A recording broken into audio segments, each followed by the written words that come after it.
Salam, salam sejahtera dalam kasih Tuhan kita Yesus Kristus. Pada saat ini saya akan membawakan satu materi orang mati hidup kembali setelah berjumpa dengan malaikat Tuhan. Sebelum saya lebih jauh untuk memberikan beberapa catatan bertitik tolak dari data dan fakta Alkitab, ada baiknya kita saksikan dulu tayangan berikut ini. Awal tahun 2004 yang lalu, di sebuah kota di daerah Kalimantan Barat, gembala pendeta yang layani ini itu teman sahabat saya, dan dia tunjukkan fotonya dan kejadiannya ini nyata. Kejadiannya begini, daerah di Kalimantan Barat ini, satu kota itu, kota kecil ini, itu daerah orang Chinese. Tapi sebagian besar orang Chinese tidak mengenal Yesus, penyembah berhala. Ternyata mendadak, gerejanya dia kecil, dia berdoa untuk pelawatan Tuhan, pertumbuhan gerejanya. Ternyata Tuhan menjawab dengan satu cara. Satu siang, dia ditelepon oleh seseorang untuk dia pergi ke rumah sakit. Ternyata ada kejadian yang menggegerkan kota itu. Dari rumah sakit ini, ceritanya begini. Ada seorang ibu tua, encim-encim, toko yayasan orang Chinese daerah kota kecil itu di Kalimantan Barat. Mendadak encim ini sakit keras di ruang ICU, terus meninggal. Begitu meninggal, dia nggak percaya Yesus, tidak tahu Yesus, tidak pernah ke gereja, tidak pernah dia memberitakan Yesus. Setelah dia meninggal, itu kan kalau orang meninggal, wah kan teriak semua. Datang dokter, datang suster, kasih itu setrika 2 biji kan. Ditempelkan 110 watt, jebluk, 20 jebluk, terus tit, habis. Udah meninggal, pupil mata dilihat, nadi di tangan nggak ada, nadi di leher nggak ada, semuanya oke. Ditariklah kain putih, innalillahi wa inna ilaihi raji'un. Kemko itit. Nah, setelah meninggal, dokternya kasih satu tulisan, udah meninggal, nama ini, jam sekian, meninggal waktu sekian. Udah, keluarganya nangis, tunggu di luar ruang sambil menunggu penjaga kamar mayat ambil jenazahnya. Hampir sekitar 13, 14 atau 15 menit kemudian, setelah kejadian itu meninggal, keluarga nangis di luar sambil menunggu penjaga kamar mayat. Tiba-tiba penjaga kamar mayatnya datang. Begitu penjaga kamar mayat datang masuk ke kamar itu, langsung begitu masuk kan, penjaga kamar mayat kan biasa lihat mayat. Kalau penjaga kamar mayat sering lihat kue, itu bukan penjaga kamar mayat, saudara. Itu pabrik kue, saudara. Oke, dia masuk. Begitu dia masuk, mereka berdua teriak, hidup lagi, lari, saudara. Ternyata encim yang udah hampir 15 menit meninggal ini ternyata hidup lagi, duduk. Jadi waktu mereka masuk, itu encimnya duduk, kainnya jatuh. Begitu penjaga kamar mayat datang, masuk pas dia menjelang bangkit, sudah bangkit, duduk. Terus begini, sini dong, sini dong. Langsung ini orang dua yang menjaga kamar mayat mau ambil mayat, kaget, shock.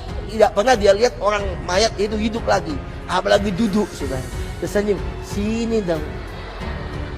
Dia langsung balik kanan, gerak, kabur.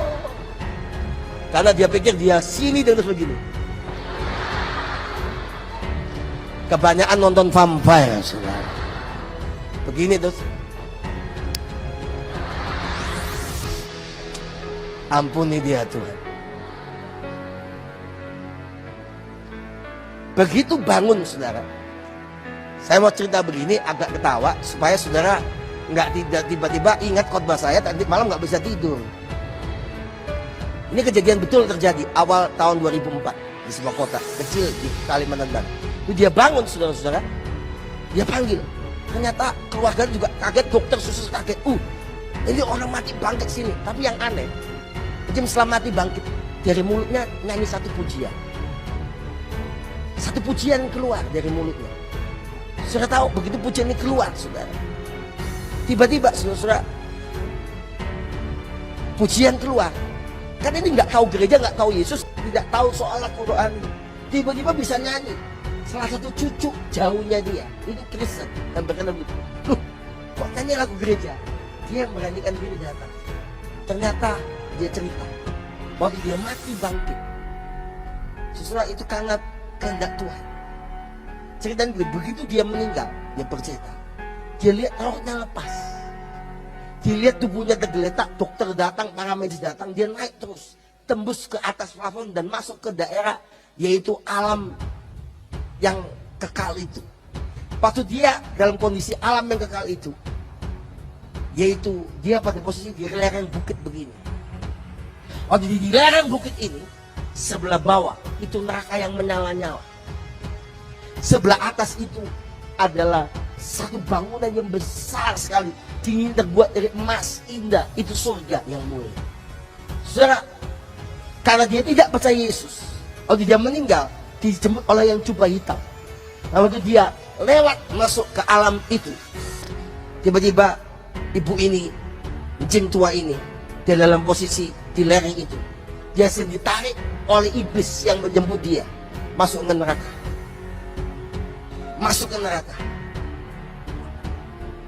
Ditarik, sedang ditarik. Tiba-tiba dia ditarik, dia katanya, kenapa aku masih kesini? Kenapa dibawa neraka ini?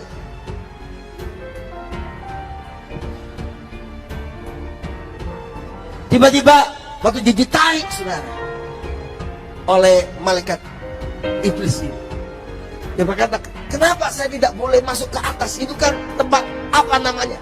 Surga. Saya mau ke sana, nggak bisa. Malaikat iblis yang tadi dia berkata, orang yang boleh masuk ke sana, yang pertama, orang yang percaya Yesus sebagai Tuhan dan Juru Selamat. Yang kedua, orang yang boleh masuk ke sana adalah orang yang hidup sesuai firman Allah. Dan yang ketiga, yang namanya tercatat dalam kitab kehidupan dalam kerajaan surga. Yang saya katakan amin. Waktu dia ditarik ke bawah, saudara, tiba-tiba dia berkata, aku ingin masuk ke sana. Di tengah-tengah surga itu ada satu sosok yang lebih terang dari matahari. Jubahnya berkilau-kilau seperti salju. Seperti dalam kitab Wahyu digambarkan bagaimana surga dan bagaimana keadaan surga itu. Saudara tahu, tiba-tiba di tengah surga sedang terjadi pujian penyembah. Dan ada pujian yang naik. Dia tidak pernah tahu Yesus, jin ini, selama hidupnya. Tidak pernah ke gereja. Waktu ditarik oleh si iblis malaikat maut itu menuju ke neraka, dia mau ke arah surga. Dia didengar pujian. Pujian lagi dinyanyikan di surga. Ya Aba, Bapa, ini aku anak, layakkanlah seluruh hidupku. Ya Aba, Bapa, ini aku anak, pakailah sesuai dengan rencanamu. Waktu dia dengar pujian ini, dia mulai ikut menyanyi pujian ini. Saudara, ada kuasa di dalam pujian. Begitu encim ini ikut menyanyi di alam roh tentang pujian ini. Ya Aba, ya Bapa. Ya Aba, ya Bapa. Setelah itu saudara, kuasa kegelapan yang tarik dia menuju ke neraka. Tidak sanggup pegang dia, terjatuh dan masuk ke neraka. Terbakar. Dia lari menuju ke pintu gerbang surga. Ketika dia sampai pintu gerbang surga, malaikat penjaga surga berkata, gak bisa. Engkau belum terima Yesus, engkau belum dibaptis, engkau belum mengasihi Tuhan, engkau belum melakukan firman Tuhan, engkau tidak boleh masuk ke surga. Dia berkata, gak ada yang memberitakan Yesus kepada saya. Saya mau masuk surga. Tidak bisa. Tapi encim itu dalam rintiannya, malaikat itu berkata, baik. Tadi sebelum kau datang ke sini, Tuhan Yesus berpesan, engkau akan diberi kesempatan hidup kembali ke dunia 1 minggu. Engkau hidup kembali, engkau harus bertobat, engkau terima Yesus, engkau hidup sesuai firman, engkau dibaptis dan lain sebagainya. Betul. Nanti dikatakan kembalilah, rohnya kembali ke tubuh. 15 menit setelah dia mati dan dia hidup kembali. Semua penyakitnya lenyap. Serang infus lain sebagainya tadi menempel dan waktu meninggal dilepas semuanya. Itu tidak lagi menempel ke tubuhnya dan dia hidup kembali, sembuh total. Malamnya dia dengan keluarganya 74 orang lebih dibaptiskan, menerima Yesus sebagai Tuhan dan Juru Selamat, diselamatkan. Tepuk tangan yang paling meriah. Selama seminggu mereka mengasihi Allah, beribadah pada Tuhan. Dan selama seminggu kemudian, satu pagi dia kumpulkan keluarganya semuanya. Di tengah pujian ini dia berkata, waktuku telah tiba. Malaikat yang menemui aku di pintu gerbang surga, malaikat yang sama sekarang ada di ruangan ini. Dan dia berkata, mari kita pujikan pujian ini. Ya Aba, Bapa, ini aku layakkanlah seluruh hidupku. Mari angkat tangan bersama-sama. Ya Aba, Bapa, ini aku anakmu, pakailah sesuai dengan rencanamu. Saudara, di tengah pujian ini, ibu tua yang diberi kesempatan Tuhan 1 minggu dia hidup kembali. Akhirnya dia baringkan tubuhnya. Di tengah pujian dia mengembuskan nafas terakhir dan dia meninggal dengan damai sejahtera. Dan saya percaya dia pasti masuk kerajaan surga. Baik Bapak Ibu Saudara, tadi kita sudah menyimak, mendengarkan, sekaligus menyaksikan. Ini merupakan kesaksian yang disaksikan oleh seorang hamba Tuhan atau pastor pendeta, kejadian nyata di mana orang mati hidup kembali setelah berjumpa dengan malaikat Tuhan. Peristiwa ini terjadi di sebuah kota di daerah Kalimantan Barat pada tahun 2004 yang lalu. Tadi beliau menyampaikan bahwa keluarga, dokter, hingga semua orang terheran-heran dengan peristiwa ini. Sudah jelas dinyatakan meninggal oleh pihak dokter, tiba-tiba bangkit kembali dan menyanyikan sebuah lagu rohani. Ya Aba, ya Bapa, ini aku anakmu. Saudara-saudara yang dikasihi oleh Tuhan,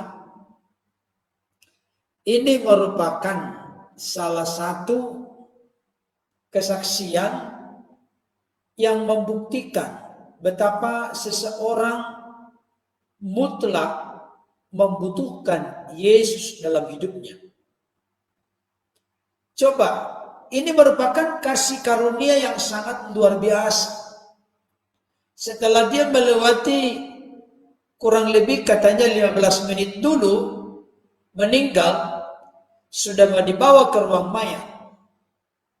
Tapi oleh karena masih ada peluang dan kesempatan yang diberikan oleh Tuhan, akhirnya oleh kehendak dan izin Tuhan, dia kembali lagi hidup. Rohnya kembali kepada tubuhnya. Dan ternyata di balik dari semua ini, dari kesaksian yang sudah disampaikan, ada maksud dan tujuan yang besar. Di mana kalau tidak salah tadi 74 anggota keluarga yang tahu betul bahwa seseorang yang sudah meninggal ini hidup kembali. Dan bagaimana dia akhirnya tidak pernah ke gereja, tidak mengerti Yesus, tidak tahu lagu-lagu rohani. Dia bisa menyanyikan lagu, Ya Aba, Ya Bapa, ini aku anakmu. Saudara-saudara yang dikasihi Tuhan, tetapi ingin saya sampaikan dan tegaskan kepada kita saat ini. Jangan sampai kita menunggu harus dengan proses yang demikian baru kita terbuka, percaya, menerima Yesus sebagai Tuhan dan Juru Selamat yang memberikan garansi kepastian keselamatan dalam hidup kita. Tetapi yang ingin saya tegaskan Bapak Ibu Saudara, pengalaman atau kesaksian kisah nyata orang mati bangkit kembali, ini merupakan sesuatu yang memang benar-benar nyata terjadi. Dan jangan kita merasa aneh kalau ada kesaksian yang demikian. Karena Alkitab pun saya menemukan minimal dalam perjanjian baru ada 4 peristiwa di mana orang yang sudah mati bangkit kembali. Orang yang sudah meninggal hidup kembali. Yang pertama itu terkait dengan pelayanan dari Rasul Petrus. Saya akan bacakan dulu untuk kita untuk meneguhkan, meyakinkan kita. Kisah Para Rasul 9 ayat 36 sampai 42. Dikatakan demikian. Di Yope ada seorang murid perempuan bernama Tabita. Dalam bahasa Yunani Dorcas. Perempuan itu banyak sekali berbuat baik dan memberi sedekah. Tetapi pada waktu itu ia sakit lalu meninggal. Dan setelah dimandikan, mayatnya dibaringkan di ruang atas. Lida dekat dengan Yope. Ketika murid-murid mendengar bahwa Petrus ada di Lida, mereka menyuruh 2 orang kepadanya dengan permintaan segeralah datang ke tempat kami. Maka berkemaslah Petrus dan berangkat bersama-sama dengan mereka. Setelah sampai di sana, ia dibawa ke ruang atas dan semua janda datang berdiri dekatnya. Dan sambil menangis mereka menunjukkan kepadanya semua baju dan pakaian yang dibuat Dorcas waktu ia masih hidup. Tetapi Petrus menyuruh mereka semua keluar. Lalu ia berlutut dan berdoa. Kemudian ia berpaling ke mayat itu dan berkata, Tabita, bangkitlah. Lalu Tabita membuka matanya. Dan ketika melihat Petrus, ia bangun lalu duduk. Petrus memegang tangannya dan membantu dia berdiri. Kemudian ia memanggil orang-orang kudus beserta janda-janda. Lalu menunjukkan kepada mereka bahwa perempuan itu hidup. Peristiwa itu tersiar di seluruh Yope dan banyak orang menjadi percaya kepada Tuhan. Ibu bapak terkasih dalam Tuhan. Tabita yang disebut juga namanya Dorcas sudah mengalami kematian. Bahkan dikatakan dalam ayat ini tadi, Bapak Ibu Saudara, di sini tadi dikatakan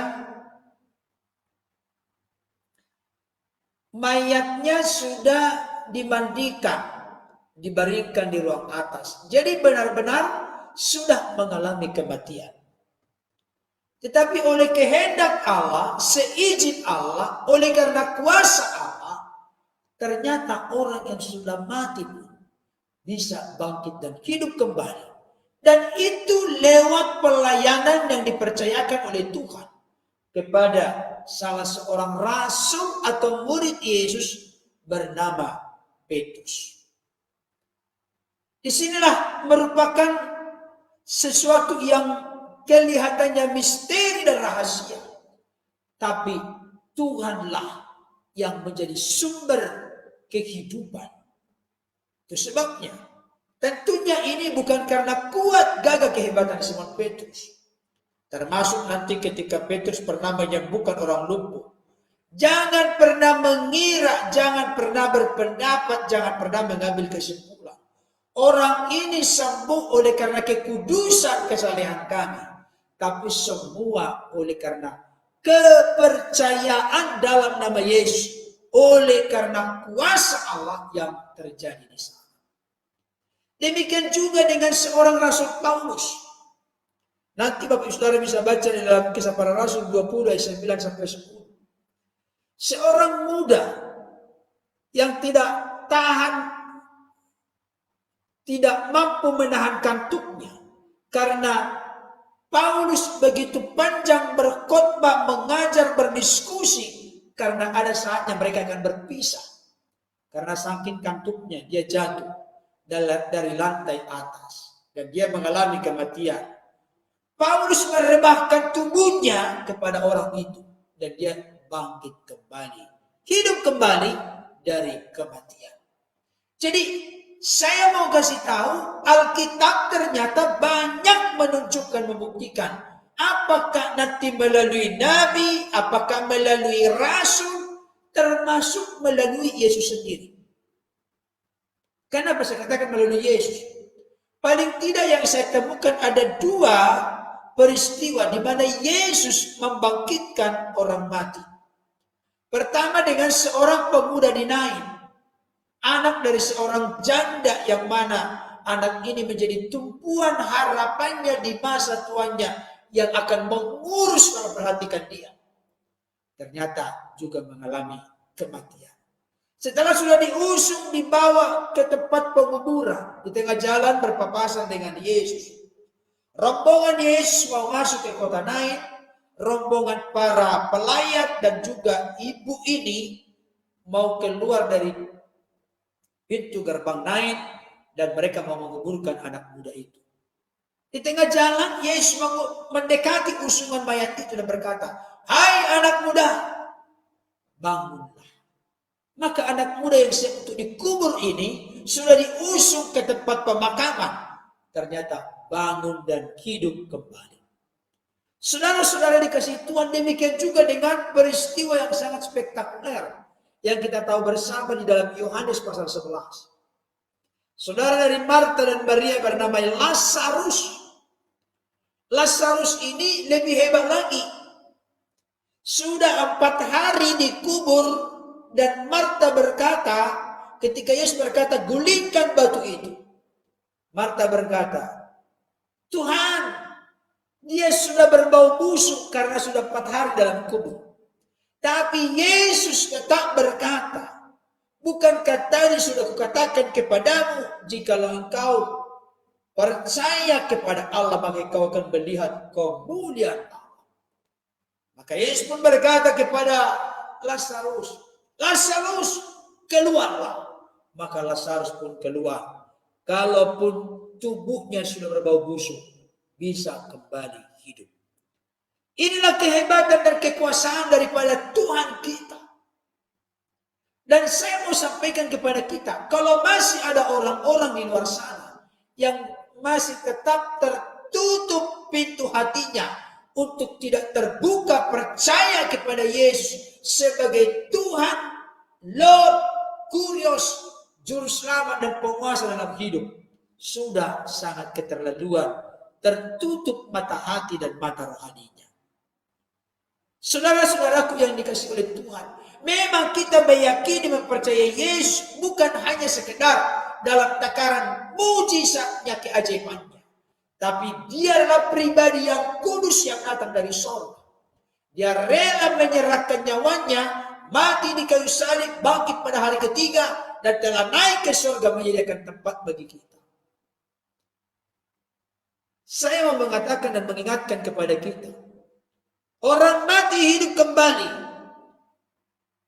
Oleh karena kehendak Tuhan, ada maksud tujuan Tuhan dibalik dari semua ini. Bisa terjadi. Tetapi jangan lupa Bapak Ibu Saudara, keajaiban di atas keajaiban, mujizat di atas mujizat, yang terbesar, yang tertinggi, dan yang tidak bisa dibeli oleh dunia adalah ketika saudara dan saya telah terbuka percaya menerima Yesus sebagai Tuhan dan Juru Selamat. Kenapa? Karena firman Tuhan berkata dalam kitab Lukas, satu orang bertobat di dunia ini, maka beribu-ribu malaikat di surga bersorak-sorai. Pesta surga terjadi karena satu orang bertobat percaya menerima Yesus sebagai Tuhan dan Juru Selamat. Saudara-saudaraku yang dikasihi oleh Tuhan, saya ingin sampaikan kepada kita satu hal tadi yang disampaikan oleh Bapak Pendeta atau Pastor ini. Beliau berkata bahwa ada seorang hamba Tuhan di mana pelayanannya masih sangat kecil. Dia terus bergumul dan berdoa bagaimana supaya pelayanannya berkembang. Ternyata dari hasil kesetiaannya, kesungguhan, ketulusannya dalam melayani, terbuka jalan. Melalui peristiwa ini, 74 orang bertobat percaya menerima Yesus sebagai Tuhan Juru Selamat. Itu catatan pertama. Yang kedua, sangat indah dan luar biasa, tapi ini adalah pengalaman yang super langka. Jangan berpikir harus seperti pengalaman inilah nanti hidup saya. Tidak bisa, Bapak Saudara. Ini sesuatu yang sangat unik, sesuatu yang tidak sering terjadi. Sangat-sangat jarang terjadi. Jangan harus begini dulu, baru kita berserah dan menyerahkan hidup kepada Tuhan. Tapi yang jelas, hal yang sangat indah dan luar biasa. Si ibu itu tadi, dia diberi kesempatan untuk hidup kembali, untuk terbuka percaya dari Yesus sebagai Tuhan Juru Selamat.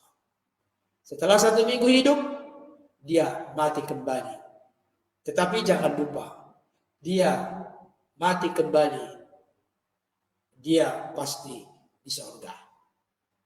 Dan yang luar biasa, 74 anggota keluarganya diselamatkan oleh karena mujizat dan keajaiban ini. Seperti firman Tuhan tadi berkata, oleh karena Petrus melayani seseorang yang sudah meninggal hidup kembali, maka tersiarlah kabar ke berbagai tempat, maka banyak orang meninggikan dan memuliakan Tuhan. Ya, ada yang menulis kuasa Tuhan tidak pernah berubah dulu, sekarang sampai selama-lamanya. Dan ini yang mau saya baca sebenarnya. Ibrani 13 ayat 8 berkata dengan jelas, Yesus Kristus tidak pernah berubah, baik dahulu, baik kemarin, maupun selama-lamanya. Sampai ada lagunya yang terkenal di TikTok, Tuhan Yesus tidak berubah, tidak berubah, tidak berubah. Tuhan Yesus tidak berubah, tak berubah selama-lamanya.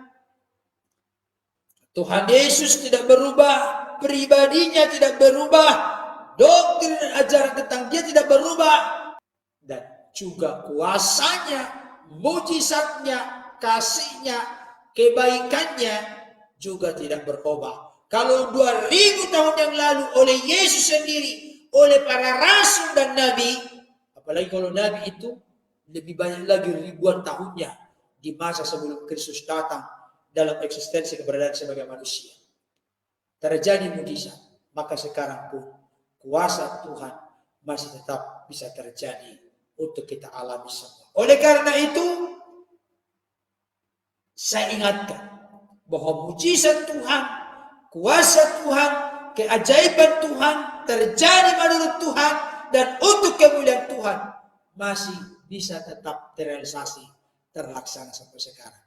Makanya ada pujian, mujizat itu nyata, mujizat itu nyata sampai sekarang, bahkan sampai Kristus datang pada kali yang kedua menjemput kita untuk naik ke surga, sampai ke sana mujizat masih tetap bisa terjadi. Selama langit dan bumi ini masih ada, mujizat masih terjadi, Bapak Ibu Saudara. Tapi jangan lupa, saya mau sampaikan salah satu pesan yang tidak bisa kita lupakan dari peristiwa kesaksian yang disampaikan melalui kisah nyata oleh seorang pastor atau pendeta tadi. Saya mau sampaikan, ketika masih ada kesempatan, jangan sia-siakan kesempatan. Jangan sia-siakan waktu, peluang, kesempatan yang Tuhan beri. Karena hidup ini singkat. Dalam hidup yang singkat yang Tuhan beri, manfaatkanlah untuk sungguh-sungguh berseru, berserah, dan menyerahkan hidup kepada Tuhan.